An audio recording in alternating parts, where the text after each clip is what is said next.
বিসমিল্লাহির। ওয়াও, এইবার আমাদের মেগাস্টার সাকিব খান ঈদের শপিং করে দিলেন নিজের দুই ছেলেদের। জি হ্যাঁ দর্শক, তাও আবার যেমন তেমন শপিং নয়। ছোট্ট জয় ও বীরের বাজেট ৬০ লক্ষ টাকা। ভাবা যায় একটি মধ্যবিত্ত পরিবারের বাড়ি হয়ে যায় যে টাকা দিয়ে, সেই টাকা সুপারস্টারের ছেলেদের একটি শপিং এরই খরচ।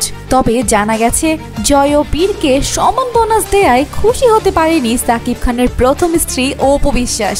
মিডিয়া রিপোর্টস অনুযায়ী জয়ের জন্য সবসময় একটু বেশি আদায় করেন অপু বিশ্বাস, যা শেহজাদ খান বীরের ক্ষেত্রে খুবই কমই হয়ে থাকে।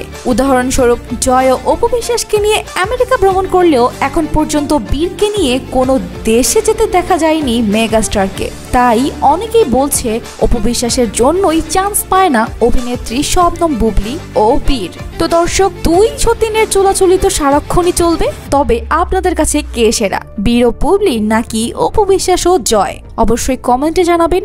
আর এইরকমই গরম গরম আপডেট সবার আগে পেতে চোখ রাখুন স্টার কথায়।